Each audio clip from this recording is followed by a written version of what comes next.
Welcome back to News Jet update. चलिए देखते हैं झारखंड की 25 फटाफट बड़ी खबरों को। इससे पहले आप झारखंड के किस जिले से न्यूज को देख रहे हैं हमें कमेंट बॉक्स में जरूर बताएं। साथ ही डेली अपडेट रहने के लिए आप हमारे चैनल को सब्सक्राइब कर बेल आइकन को दबाना बिल्कुल ना भूलें। पहली बड़ी खबर, यूपी विधानसभा चुनाव में मतदान से 11 घंटे पहले बुधवार रात 8 बजे प्रधानमंत्री नरेंद्र मोदी ने 5 राज्यों में जीत का दावा किया। ANI को दिए 70 मिनट के साक्षात्कार में कहा कि सभी राज्यों में भाजपा की लहर है और 5 राज्यों में भारी बहुमत से जीतेंगे। उन्होंने कहा कि जनता ने हमें परखा है, हमारे काम को देखा है, इसलिए हम जीतेंगे। उन्होंने कृषि कानून पर भी बात की और कांग्रेस, सपा समेत विपक्षी दलों को आड़े हाथों भी लिया। अगली खबर, यूपी में पहले दौर की 58 सीटों पर मतदान आज। यूपी चुनाव के पहले चरण में गुरुवार को 11 जिलों की 58 सीटों पर वोट डाले जाएंगे। मतदान सुबह 7 बजे शुरू होगा और शाम 6 बजे तक चलेगा। पोलिंग पार्टियां मतदान स्थल तक पहुंच गई है। इस चरण में कई दिग्गजों की किस्मत का फैसला 2 करोड़ से अधिक मतदाता आज करेंगे। इस चरण में राज्य के कई मंत्रियों की परीक्षा होनी है। अगली खबर, रांची बड़काकाना रूट पर जल्द दौड़ेगी ट्रेन। रांची बड़काकाना नई रेल लाइन का निर्माण अंतिम चरण में है। इस रूट पर जल्द ही रेलगाड़ियां दौड़ेगी।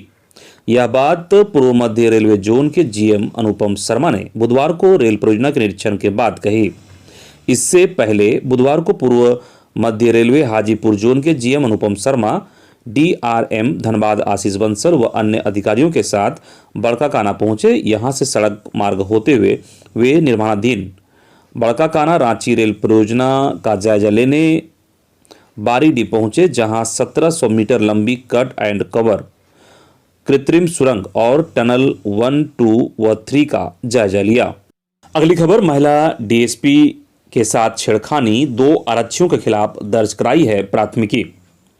रांची में पदस्थापित महिला DSP से सरस्वती पूजा विसर्जन के दौरान हुई छेड़खानी के मामले में पुलिस मेंस एसोसिएशन भी कूद पड़ा है।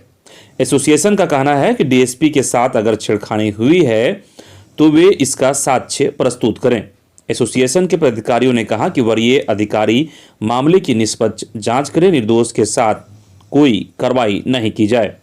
वहीं इस मामले के आरोपी एसोसिएशन के संयुक्त महामंत्री आरक्षी विनोद पांडे ने कहा कि DSP छेड़खानी के बाद साबित कर देगी तो वे अपनी नौकरी से इस्तीफा दे देंगे। बता दें कि महिला DSP ने सोमवार की देर रात लोअर बाजार थाने में आरक्षी विनोद पांडे और CP उपाध्याय समेत 15 अज्ञात के खिलाफ छेड़खानी, भीड़ को उकसाने का आरोप लगाते हुए प्राथमिकी दर्ज कराई है। अगली खबर, झारखंड कोरोना अपडेट। झारखंड में पिछले 24 घंटे में 318 नए कोरोना पॉजिटिव केस मिले। वहीं 363 लोगों ने कोरोना को मात भी दी। वहीं एक भी कोरोना पॉजिटिव मरीज की मौत की खबर नहीं है। पूरे झारखंड में 318 कोरोना पॉजिटिव केस को लेकर अगर जिलेवार अगर आंकड़ा देखा जाए तो बोकारो में 21, देवघर में 1, धनबाद में 4, दुमका में 1, जमशेदपुर में 101, गढ़वा में 22, गोड्डा में 1, हजारीबाग में 2, जामताड़ा में 3, खूंटी में 20, लातेहार में 15, पाकुड़ में 1, पलामू में 51, रांची में 57, सिमडेगा में 8, पश्चिमी सिंहभूम में 5 कोरोना पॉजिटिव केस पाए गए हैं। बाकी अन्य जिलों में 0 केस पाए गए हैं। अगली खबर, मौसम विभाग से। रांची समेत राज्य के कई हिस्सों में गुरुवार और शुक्रवार को हो सकती है बारिश, तापमान में होगी गिरावट, येलो अलर्ट जारी। झारखंड में बुधवार से मौसम फिर बदल गया। राज्य के अधिकांश इलाके में शाम से बादल छाए गए। गुरुवार और शुक्रवार को राज्य के कई हिस्सों में भी बारिश के आसार हैं। इसको लेकर मौसम विभाग ने येलो अलर्ट भी जारी किया है। मौसम के इस बदले मिजाज से तापमान में भी गिरावट आएगी। वर्तमान में उत्तर पूर्व राजस्थान में एक मौसम परिवर्तन का सर्कुलेशन बन रहा है, जिसका असर बुधवार दूसरी पहर से झारखंड के कई हिस्सों में देखना शुरू हो गया है। सुबह में धूप निकली, परंतु दोपहर बाद आसमान में बादल छाने लगे। पूर्वानुमान है कि 10 फरवरी को झारखंड के उत्तर पूर्वी भाग, देवघर, धनबाद, दुमका, गिरिडीह, गोड्डा, जामताड़ा, पाकुड़, साहेबगंज के अलावा मध्य भाग के रांची, बोकारो, गुमला, हजारीबाग, खूंटी, रामगढ़ व दक्षिणी भाग के पूर्वी सिंहभूम, पश्चिमी सिंहभूम, सिमडेगा व सरायकेला में मेघ गर्जन के साथ बारिश होगी। इस दौरान रांची समेत आसपास के इलाकों का 10 से 13 फरवरी तक अधिकतम तापमान 21 से 25 और न्यूनतम 8 से 12 डिग्री सेल्सियस तक रहेगा।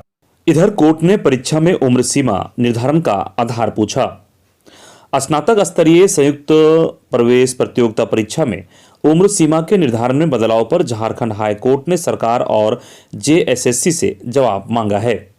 जस्टिस राजेश शंकर की अदालत ने 11 फरवरी तक दोनों को जवाब दाखिल करने का निर्देश दिया है। मनोज कुमार की याचिका पर सुनवाई करते हुए अदालत ने यह निर्देश दिया। बुधवार को सुनवाई के दौरान प्रार्थी की ओर से पक्ष रखते हुए अधिवक्ता विजयकांत दुबे ने अदालत को बताया कि झारखंड राज्य कर्मचारी चयन आयोग ने इस परीक्षा के लिए पूर्व में विज्ञापन जारी किया था। उस समय अधिकतम उम्र सीमा के निर्धारण के लिए 1/8/2010 की तिथि निर्धारित की गई थी, लेकिन आयोग ने नवंबर 2021 में नियुक्ति के लिए निकाले गए विज्ञापन को रद्द कर दिया। इसके बाद पुनः आयोग ने दिसंबर 2021 में नया विज्ञापन जारी किया। इसमें उम्र सीमा के निर्धारण के वर्ष में बदलाव कर दिया गया और अधिकतम उम्र की गणना के लिए 1/8/2021 की तिथि निर्धारित की गई है। प्रार्थी का कहना है कि पूर्व में नियुक्ति के लिए जो विज्ञापन निकला था उसमें उन्होंने आवेदन दिया था, उनका आवेदन स्वीकृत हुआ था और परीक्षा में शामिल होने के लिए प्रवेश पत्र भी जारी किया गया। बाद में आयोग ने अचानक परीक्षा रद्द कर दी। दोबारा विज्ञापन निकाला तो उम्र सीमा निर्धारण की तिथि बदल गई, जिस कारण वह परीक्षा में शामिल नहीं हो पा रहे हैं। एक अच्छी खबर है, अब पंचायतों में ही बनेंगे और सुधरेंगे आधार कार्ड। झारखंड में अब आधार का पंजीकरण कराना आसान होगा। झारखंड सरकार के द्वारा इस दिशा में पहल शुरू कर दी गई है। आधार पंजीकरण की सेवा अब प्रज्ञा केंद्रों के माध्यम से भी पंचायत भवन में ही आम लोगों को आधार की सेवा उपलब्ध हो पाएगी। इसे लेकर बुधवार को समझौता ज्ञापन पर हस्ताक्षर हुआ। झारखंड सरकार के सूचना प्रौद्योगिकी विभाग व भारत सरकार प्रायोजित संस्था CSC e governance services India limited CSC SPV के साथ MOU पर समझौता हुआ। समझौता के तहत अब सुधार व पंजीकरण का कार्य अब पंचायत स्तर पर ही आधार कार्ड का किया जा सकेगा। अगली खबर, भाषा विवाद को लेकर पुतला फूका। झारखंड में बाहरी भाषा को लेकर उठे विवाद को लेकर गुरुवार को आदिवासी सेना ने राज्य सरकार का पुतला फूका। आयोजन अल्बर्ट एक्का चौक में किया गया। इस दौरान 4 सूत्री मांग सरकार से की गई। इसमें झारखंड में भाषा अतिक्रमण को बंद करने, भोजपुरी, मैथिली, मगही, अंगिका भाषा को क्षेत्रीय भाषा की सूची से बाहर करने, स्थानीय नीति 1932 खतियान आधारित लागू करने, नियोजन नीति अविलंब परिभाषित करने व झारखंड में स्थानीय नियोजन नीति परिभाषित किए बगैर सरकारी नौकरियों में बहाली पर रोक शामिल है। इधर झारखंड हाईकोर्ट ने PLFI उग्रवादी बारूद गोप को जमानत देने से इनकार कर दिया है। पारा टीचर हत्याकांड में दोषी समेत अन्य गंभीर उग्रवादी घटनाओं के आरोप बारूद गोप ने निचली अदालत के फैसले को चुनौती देते हुए झारखंड हाईकोर्ट में याचिका दाखिल की थी। इसके साथ ही अपनी जमानत के लिए भी उच्च न्यायालय का दरवाजा खटखटाया था, लेकिन अदालत ने दोनों पक्षों को सुनने के बाद उसे जमानत देने से इनकार करते हुए जमानत याचिका खारिज कर दी। इधर DGP नीरज सिन्हा की नियुक्ति के खिलाफ दायर याचिका पर सुप्रीम कोर्ट में जल्द सुनवाई का आग्रह। उच्चतम न्यायालय ने बुधवार को कहा कि वह झारखंड सरकार और पुलिस महानिदेशक DGP नीरज सिन्हा की नियुक्ति को लेकर लंबित अवमानना याचिका को तत्काल सुनवाई के लिए सूचीबद्ध करने पर विचार करेगा। याचिका में कहा गया है कि नीरज सिन्हा 31 जनवरी को सेवानिवृत्ति के बाद भी पद पर बने हुए हैं। प्रधान न्यायाधीश जस्टिस NV रमन, न्यायमूर्ति AS बोपन्ना और न्यायमूर्ति हेमा कोहली की 3 सदस्यीय पीठ को बताया गया कि इस अवमानना याचिका को पिछले साल सितंबर में सूचीबद्ध करने का आदेश दिया गया था। अगली खबर, कैबिनेट की बैठक आज, रांची की सड़कों के निर्माण को मिलेगी मंजूरी। झारखंड कैबिनेट की बैठक गुरुवार को मुख्यमंत्री की अध्यक्षता में प्रोजेक्ट भवन सभागार में शाम 4 बजे से होगी। बैठक में रांची की सड़कों के अलावा कई महत्वपूर्ण प्रस्तावों को मंजूरी मिलने के आसार हैं। बैठक में पंचायत चुनाव कराने को लेकर अभी तक कोई प्रस्ताव शामिल नहीं किया गया है। जानकारी के अनुसार पंचायती राज विभाग ने अभी तक इस संबंध में संलेख नहीं भेजा है। ऐसे में चुनाव कराए जाने की सरकार की घोषणा इस बैठक के तत्काल बाद भी पूरी होती हुई नजर नहीं आ रही है। हालांकि अंतिम समय में भी प्रस्ताव शामिल किए जाते हैं, लेकिन अधिकारियों ने बताया कि अभी भी चुनाव कराए जाने को लेकर सरकार से हरी झंडी नहीं मिली है। कैबिनेट की बैठक में राजधानी रांची की महत्वपूर्ण सड़कों के निर्माण की स्वीकृति मिलेगी। सिरम टोली से डोरंडा एजी मोड़ के फ्लाईओवर निर्माण, विधानसभा नया सराय रोड और मांझी से कराटोली नामकुम दुर्गा सोरेन चौक तक 4 लेन रोड सहित अन्य परियोजनाओं की मंजूरी मिलने के आसार हैं। उल्लेखनीय है कि पंचायत चुनाव में ओबीसी आरक्षण का भी पेंच फंस रहा है। इस कारण भी पंचायत चुनाव टल सकता है। झारखंड में 2020 में ही पंचायतों का कार्यकाल समाप्त हो गया था। अगली खबर, दुष्कर्मी को सजाए मौत की सजा। 5 वर्ष की बच्ची से दुष्कर्म और हत्या कर देने के मामले में बुधवार 9 फरवरी को धनबाद पॉक्सो एक्ट के विशेष न्यायाधीश प्रभाकर सिंह की अदालत ने दुराचारी डब्लू मोदी को सजाए मौत की सजा सुनाई है। 11,000 रुपये का जुर्माना भी लगाया गया है। अदालत ने 7 फरवरी को डब्लू मोदी को दोषी करार दिया था। डब्लू मोदी घटना के बाद से ही न्यायिक हिरासत में है। मामले के अनुसार डब्लू मोदी के खिलाफ पुटकी थाना में 29 अप्रैल 2018 को मुनिडी निवासी पीड़िता की मां ने प्राथमिकी दर्ज कराई थी। आरोप है कि 28 अप्रैल 2018 की रात बच्ची के गांव के डब्लू मोदी घर आया और महिला की 5 वर्षीय पुत्री को यह कहकर घर से बाहर ले गया कि पड़ोस में विवाह के घर से भोज खिलाकर वापस ले आएगा और उसी दौरान उसने बच्ची के साथ दुष्कर्म करके मार डाला। अगली खबर, पहली बार राष्ट्रीय मतदाता जागरूकता प्रतियोगिता का आयोजन होने जा रहा है। मेरा मत मेरा भविष्य है, एक वोट की शक्ति थीम पर प्रतियोगिता का आयोजन किया जा रहा है। इसके लिए 15 मार्च तक आवेदन लिए जाएंगे। मंत्रिमंडल निर्वाचन विभाग ने बुधवार को इसकी अधिसूचना जारी कर दी है।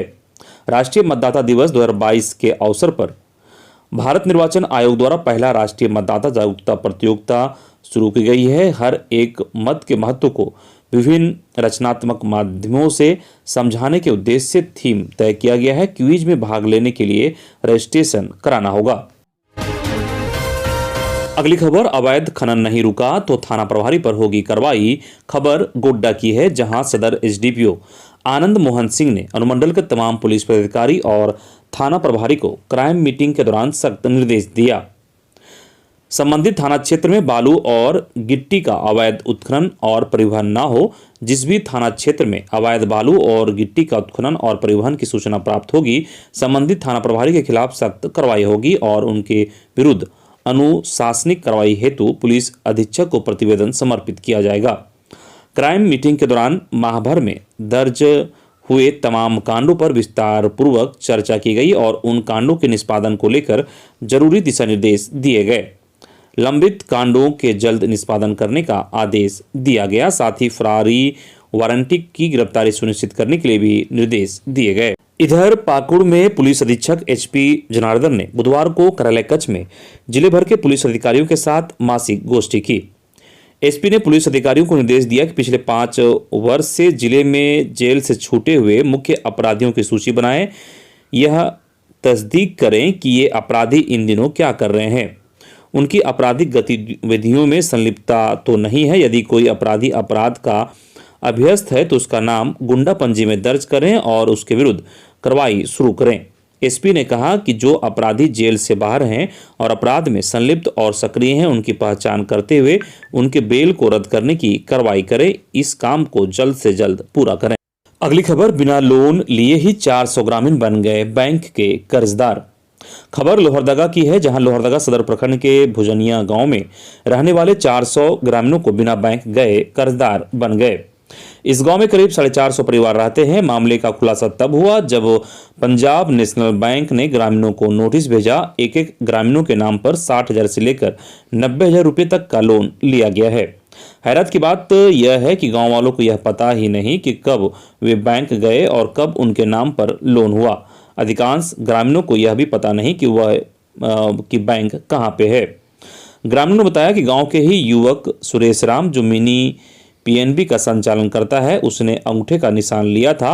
उस समय सुरेश ने सरकारी राशि दिलाने की बात कही थी। बिचौलियों ने ग्रामीणों के अनपढ़ होने की फायदा उठाते हुए उन्हें कर्जदार बना डाला। अगली खबर, पलामू की रेल परियोजनाओं को पूरा कराने को रेल मंत्री से मिले सांसद। पलामू के सांसद विष्णुदयाल राम ने नई दिल्ली में बुधवार को रेल मंत्री अश्वनी वैष्णव से मुलाकात कर पलामू संसदीय क्षेत्र के अंतर्गत रेलवे से जुड़ी परियोजनाओं एवं बंद पड़ी ट्रेनों का पुनः परिचालन करने का अनुरोध किया। उन्होंने रेल मंत्री से अनुरोध किया कि पलामू संसदीय क्षेत्र के 2 महत्वपूर्ण रेल परियोजनाओं के लंबित रहने के कारण संबंधित क्षेत्र के निवासियों को आवागमन में अत्यंत कठिनाइयों का सामना करना पड़ रहा है। एक परियोजना गया शेरघाटी इमामगंज डाल्टनगंज रेलवे लाइन के निर्माण और दूसरी परियोजना बरवाडीह चिरी मीरी अंबिकापुर तक रेलवे लाइन निर्माण से संबंधित है। इधर दुमका में कृषि ऋण माफी योजना के लाभुकों की सूची तैयार करने का निर्देश। उपायुक्त रविशंकर शुक्ला की अध्यक्षता में कृषि विभाग की समीक्षा बैठक आयोजित की गई। बैठक में डीसी ने झारखंड कृषि ऋण माफी योजना की समीक्षा की एवं दुमका, रामगढ़, सिकाड़ीपाड़ा तथा काठीकुंडा प्रखंड को लक्ष्य के अनुरूप कार्य करने का निर्देश दिया। उन्होंने कहा कि पंचायतवार कृषि ऋण माफी योजना के लाभुकों की सूची तैयार करें तथा सभी आवश्यक प्रक्रिया पूरी करते हुए उन्हें योजना का लाभ यथाशीघ्र प्रदान करें। वैसे लोग जो रोजगार के लिए जिले से बाहर चले गए हैं परंतु उनका नाम कृषि ऋण माफी योजना की सूची में है, उनसे भी संपर्क स्थापित कर उन्हें योजना का लाभ लेने के लिए प्रोत्साहित करें। वहीं पेट्रोल सब्सिडी के लिए भी दुमका में जागरूकता रथ को रवाना किया गया। उपायुक्त रविशंकर शुक्ला, अपर समाहर्ता एवं जिला आपूर्ति पदाधिकारी की ओर से समाहरणालय परिसर से पेट्रोल सब्सिडी योजना के व्यापक प्रचार प्रसार को लेकर बुधवार को जागरूकता रथ को हरी झंडी देकर रवाना किया गया। इधर लातेहार के बेतला में बीती रात एक जंगली मतवाला हाथी ने बेतला पंचायत के फोकरिद ग्राम में भारी तबाही मचाई। जानकारी के अनुसार बीते मंगलवार की मध्य रात्रि बेतला जंगल से एक मतवाला हाथी पोखरी खुर्द ग्राम के बीच टोला में अचानक आ धमका और सबसे पहले उस टोले के दुलारी मसोमात के खपरेल मकान को निशाना बनाया। उसने धक्के देकर मकान की दीवार को ध्वस्त कर दिया। दीवार गिरने की आवाज सुन अपने बेटे बेटी संग घर में सोई दुलारी मसोमात किसी तरह भागकर अपनी जान बचाई तथा हाथी शोर मचाना शुरू किया। इधर 10 एकड़ में लगी पोस्ता की खेती को किया नष्ट। खबर बालूमाथ से है, जहां बालूमाथ थाना क्षेत्र के बारीवातू प्रखंड बालूभांग ग्राम अंतर्गत बुधवार को कोटान सीमा, डाकादिरी और बोड़ी सखवा के जंगलों में अवैध रूप से लगाई गई लगभग 10 एकड़ भूमि में पोस्ते की खेती को पुलिस ने नष्ट कर दिया। थाना प्रभारी धर्मेंद्र कुमार महतो को गुप्त सूचना मिली थी कि थाना क्षेत्र अंतर्गत भालूबांग के आसपास के जंगलों में पोस्तों की खेती की गई है। अगली खबर, चायबासा में 2 गुटों के बीच खूनी संघर्ष में 2 की हत्या। खबर के मुताबिक पश्चिमी सिंहभूम के तांतनगर ओपी क्षेत्र के गिद्धबासा गांव में बोंजबासा टोली में 2 गुटों के बीच विवाद खूनी संघर्ष में तब्दील हो गया और 2 लोगों की हत्या कर दी गई, जबकि एक व्यक्ति गंभीर रूप से जख्मी हो गया है। उसे चायबासा सदर अस्पताल में भर्ती कराया गया है। जख्मी सामू बायपासी गोदबासा गांव का रहने वाला है। वह घटना मंगलवार शाम लगभग 7:30 बजे की है। मृतकों में तांतनगर के छोटा बौड़दाह गांव के निवासी शंकर महाराणा और अंगडिया गांव के सतीश गोप शामिल हैं। इधर जमशेदपुर में जापानी बुखार के 4 व स्वाइन फ्लू के 2 संदिग्ध मरीज मिले। कोरोना के मरीजों की संख्या कम हुई तो जापानी बुखार और स्वाइन फ्लू के मरीज मिलने लगे। बुधवार को जिला में जापानी बुखार के 4 और स्वाइन फ्लू के 2 संदिग्ध मरीज मिले। जापानी बुखार के एक मरीज का इलाज अभी बारीडी मर्सी अस्पताल, टाटा मोटर्स अस्पताल में चल रहा है तो TMH में 2 मरीज भर्ती है। वहीं स्वाइन फ्लू के दोनों मरीज का इलाज अभी TMH में चल रहा है। अस्पताल से संदिग्ध मरीज मिलने की सूचना से जिला स्वास्थ्य विभाग की सर्विलांस टीम सक्रिय हो गई है। सभी 6 मरीजों का सैंपल लेकर जांच के लिए MGM मेडिकल कॉलेज भेजा जा रहा है। अगली खबर, जॉब अलर्ट। रांची, जमशेदपुर, धनबाद में निकली बम्पर भर्तियां, ऐसे करें अप्लाई। झारखंड लोक सेवा आयोग रांची में 93 पदों के लिए मेडिकल डेंटल ऑफिसर पद के लिए भर्ती निकाली है, जिसमें योग्यता BDS रखी गई है। आवेदन की अंतिम तिथि 28 फरवरी है। आप आधिकारिक वेबसाइट www.jpsc.gov.in पर जाकर आवेदन भर सकते हैं। वहीं जमशेदपुर में नेशनल इंस्टीट्यूट ऑफ टेक्नोलॉजी में सॉफ्टवेयर डेवलपर के लिए भर्ती निकाली गई है, जिसमें योग्यता की मांग BCA, BSc, BTech या BE डिप्लोमा की मांग की गई है। आवेदन करने की अंतिम तिथि 4 मार्च 2022 है। आधिकारिक वेबसाइट आप NITJSR.ac.in पर जाकर आवेदन भर सकते हैं। वहीं धनबाद में इंडियन स्कूल ऑफ माइंस में भर्तियां निकाली गई है, जिसमें सहायक लाइब्रेरियन पद के लिए बहाली होनी है, जिसमें 4 पदों पर बहाली होगी। आवेदन करने की अंतिम तिथि 17 फरवरी 2022 है। आधिकारिक वेबसाइट www.ismdhanbad.ac.in है।